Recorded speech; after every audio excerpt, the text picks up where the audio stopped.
Bonjour, bienvenue sur Histoire d'en dire plus. Aujourd'hui, on va parler d'un personnage que j'aime beaucoup et que j'admire énormément, c'est George Lucas. Donc George Lucas, c'est un réalisateur, scénariste et producteur américain né le 14 mai 1944 à Modesto, en Californie. Issu de l'école de cinéma de l'Université de Californie du Sud à Los Angeles, il cofonde avec son ami Francis Ford Coppola le studio américain American Zoetrope, puis crée sa propre société de production, Lucasfilm.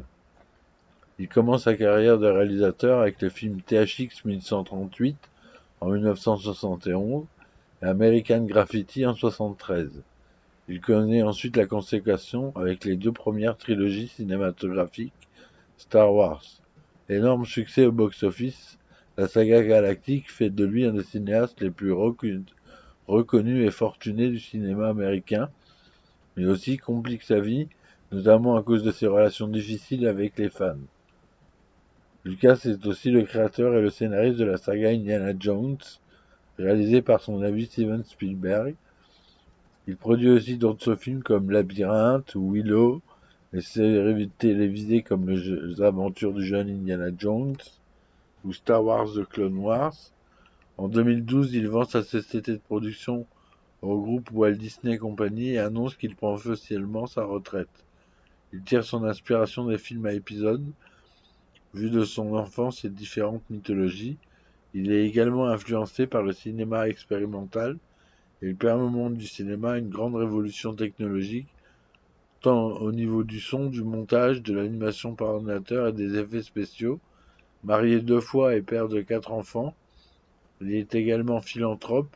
Il investit sa fortune dans l'éducation et l'art. George Walton Lucas Jr., né le 14 mai 1944 à Modesto, en Californie, où ses parents, Dorothy Elinor Bomberger et George Walton Lucas Sr., tiennent une papeterie. Il a 3 sœurs prénommées Anne, Kathleen et Wendy. Son père, un lointain cousin de l'acteur Marlon Brando, l'élève avec rigueur, la famille étant luthérienne. C'est un enfant petit pour son âge, d'apparence fragile et victime de harcèlement scolaire à l'école. Durant sa jeunesse, comme de nombreux jeunes américains de cette époque, il lit des comics. Et parmi ceux qui le marquent durablement, il y a les séries d'horreur et de science-fiction de EC Comics et les super-héros des Marvel, comme les 4 Fantastiques de Jack Kirby. Il se passait également pour les fictions radiophoniques et les westerns télévisés, les motos, les voitures et le rock'n'roll. Fanatique de course automobile, il passe son permis dès l'âge de 16 ans et se rêve pilote professionnel. Mais le 12 juin 1962, à l'âge de 18 ans, il a un terrible accident de voiture au volant de son auto Bianchina. Sa voiture se retourne, mais miraculeusement, sa ceinture cède au même moment. Il est éjecté avant que le tôle de l'engin ne l'écrase contre la route. Il reste malgré tout 2 semaines en soins intensifs. Transformé par cette expérience, il met fin à ses ambitions de devenir pilote. George Lucas commence tard à aller au cinéma, peu avant d'aller à l'université.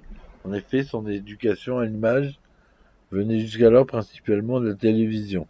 Il s'intéresse notamment au cinéma expérimental américain et découvre également le cinéma européen à travers des films comme À bout de souffle de Jean-Claude Godard, Jules et Jim de François Truffaut, 8,5 de 63 de Fellini. Études. Malgré la forte opposition de son père qui souhaite le voir reprendre le commerce familial, George Lucas intègre l'école de cinéma de l'Université du Californie du Sud à Los Angeles. Il y réalise plusieurs courts-métrages. En 1965, pour un cours sur l'animation, il produit Look at Life, un montage d'une minute de plusieurs photos emblématiques des années 60. Lors de l'année 1966, il réalise Herbie, un court expérimental de 16 minutes, sans histoire ni acteur, avec en fond sonore un morceau de jazz d'Herbie Hancock et Freiheit, l'histoire d'un jeune étudiant allemand qui tente de traverser le rideau de fer. Toujours en 1966, il tourne Une 4208, un court-métrage qui met en scène une Lotus 23 sur un circuit automobile de Los Angeles. Lors des prises de vue, il rencontre le réalisateur Axel Wexler et se lie d'amitié avec lui.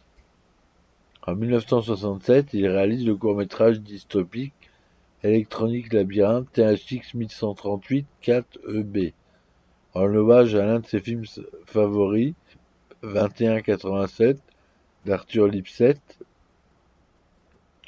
Comme l'Université de Californie du Sud a un contrat avec le service cinéma de la Marine des États-Unis, c'est cette dernière qui finance le cours. En échange, George Lucas donne des cours aux cinéastes de la Marine et tourne en particulier sur un parking de l'Université de Californie, à l'aéroport international de Los Angeles et à l'aéroport de Van Nuys. Le film est achevé chez l'un des professeurs de Lucas, la monteuse Verna Field, après 12 semaines de travail. Impressionné par ce cours, l'aspirant cinéaste Steven Spielberg se présente à Lucas pour le féliciter. Lucas réalise ensuite The Emperor, un documentaire de 20 minutes sur l'animateur de radio Bob Hudson, puis Anyone Lived in a Pretty Old Town, adaptation du poème homonyme d'E. Cummings, et 6-18-67, un documentaire sur le tournage en Arizona du film Lord McKenna de J.D. Thompson, un western au budget confortable. Lucas juge ridicule l'opulence de ce film. Il est même choqué par la lourdeur du tournage alors que lui et ses condisciples tournent des films à $300. Plusieurs étudiants sans université ont essayé à envoyer sur ce tournage pour y réaliser des films. Les autres étudiants du groupe réalisent des films assez classiques sur le tournage. Lucas lui préfère un décor naturel pour réaliser une variation sur la beauté du désert sans rapport direct avec le film. En janvier 68, son cours Electronic Labyrinth est projeté lors de la 3e édition du festival du film étudiant tenu au Lincoln Center à New York. Il y remporte le premier prix dans la catégorie film dramatique. Le film lui permet d'obtenir un stage de 6 mois au studio Warner Bros. À Burbank. Il est affecté sur le tournage de La Vallée du Bonheur, le 3e long métrage de Francis Ford Coppola. Sur le plateau, il se lie rapidement d'amitié avec le réalisateur Coppola, et qui autorise même Lucas à devenir son assistant le temps du tournage, à condition qu'il trouve une bonne idée par jour. Toujours en 1968, Francis Ford Coppola lui confie la réalisation de Filmmaker, un documentaire sur la production du film Les Gens de la Pluie. La forte amitié presque fraternelle entre Francis Ford Coppola et George Lucas est déterminante dans la vie de ce dernier. En effet, Coppola croit beaucoup dans les capacités de Lucas et va tout tenter pour lui donner confiance en lui, particulièrement en le poussant à écrire ses propres scénarios. Leurs personnalités sont pourtant aussi éloignées qu'ils sont physiquement différents. George Lucas allant jusqu'à dire « Ma vie n'est qu'une sorte de réaction à la vie de Francis, je suis son antithèse ». George Lucas est aussi introverti, frêle, prudent, maniaque du contrôle, que Coppola est extraverti, grand, audacieux et aime déléguer. En mai 1969, pour obtenir une certaine indépendance envers Warner Bros., Coppola et Lucas fondent à San Francisco leur propre société de production, American Zoetrope. Lucas en est nommé vice-président exécutif. Néanmoins, il semble que les visions de George Lucas et de Francis Ford Coppola divergent dès le départ concernant cette société. Lucas la voyant comme un moyen de retrouver l'ambiance et l'univers de travail amical qu'il a connu à l'université, Coppola tendant plutôt à en faire une major alternative. Pour sa première production, la société prévoit l'adaptation du cours Electronic Labyrinth en un long métrage ayant pour titre THX 1138. Warner Bros. Accepte de coproduire le projet et prête $300 000 à la jeune société.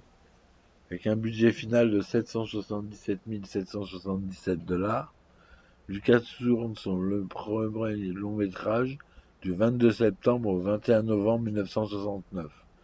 Un an plus tard, le film est présenté le 19 novembre 1970 aux représentants de la Warner Bros. Le visionnage est catastrophique. Ils trouvent le film impropre à la promotion et à la vente et exigent le remboursement de l'avance des 300 000 $. Coppola se trouve alors lourdement endetté et se résigne à réaliser le suite Le Parrain pour la société Paramount, pendant que Lucas décide de fonder sa propre société de production, Lucasfilm. THX 1138 est ensuite remonté par Rudy Fair à la demande de Warner Bros. Et ça dans les salles américaines en mars 71. Le film remporte un succès relatif critique. Lucas lui tire de cette expérience la certitude qu'il s'assurera à l'avenir un contrôle total sur ses films. Cette aventure altère aussi l'amitié entre Coppola et Lucas, ce dernier s'étant senti insuffisamment soutenu par Francis Ford Coppola face à la Warner. Fin 71, Lucas signe un accord avec la société Universal Pictures pour le financement de 2 films. Le premier se nomme American Graffiti et le second est un film de science-fiction alors sans nom.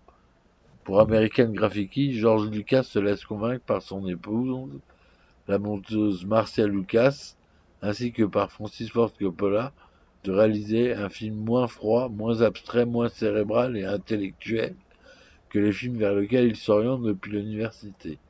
Il prend l'idée de diriger un film commercial comme un défi et décide d'en faire une œuvre qui soit plus positive que le cinéma très sombre des années 70, marqué notamment par le désespoir de l'enfoncement des États-Unis dans la guerre du Vietnam.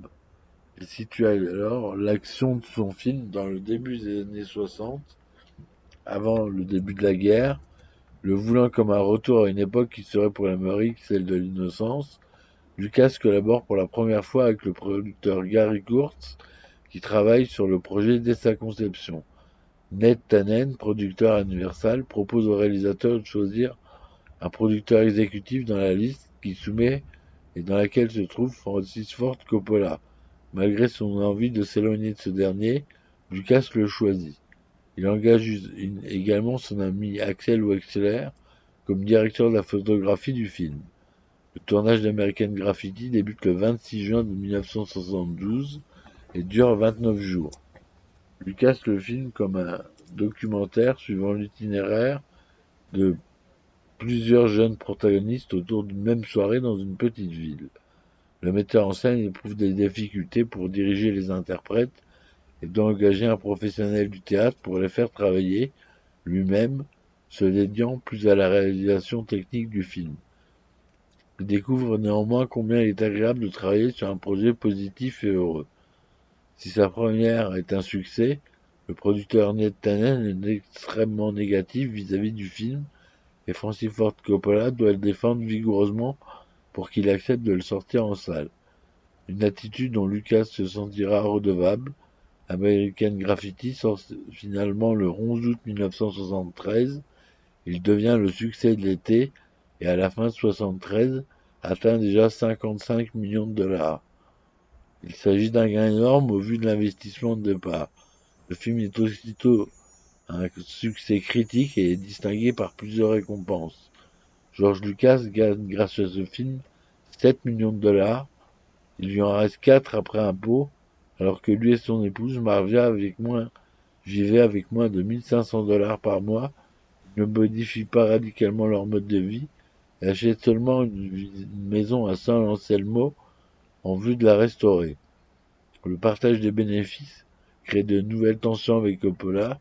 Les deux hommes étant d'accord pour céder une partie de leurs recettes au directeur de la photographie Axel Wexler et au producteur Gary Kurtz, mais sont en désaccord sur qui doit les donner. C'est finalement Francis Ford Coppola qui accepte de céder une partie de sa propre recette. Lucas envisage de réaliser Apocalypse Now, un projet de film sur la guerre du Vietnam. Malgré des divergences artistiques avec Coppola, le font renoncer au projet. Le film est finalement réalisé par Coppola lui-même. L'expérience vécue sur son précédent film a montré à Lucas combien il aimait les sujets positifs. Il souhaitait donc poursuivre dans cette voie. American Graffiti étant destiné à un public adolescent, il envisage de changer de public et décide de s'adresser cette fois aux préadolescents. Quand il avait cet âge, il peut voir de nombreux films de pirates et de westerns, ce qui n'est plus le cas au début des années 70. La mode étant un film catastrophe. Lucas trouve un peu de films qui soient même de donner des valeurs morales aux jeunes de 10 à 12 ans, des films de Disney, les seuls pour ce public, qui sont pour lui les plus commerciaux qu'artistiques. Lucas donc tente d'adapter au cinéma la série télévisée de science-fiction Flash Gordon. Cependant, devant les exigences de la société propriétaire, les droits d'auteur, il abandonne le projet. Et voilà pour la première partie de l'histoire de la vie de George Lucas. Je vous dis à bientôt et merci beaucoup de m'avoir écouté. Bis, ciao ciao.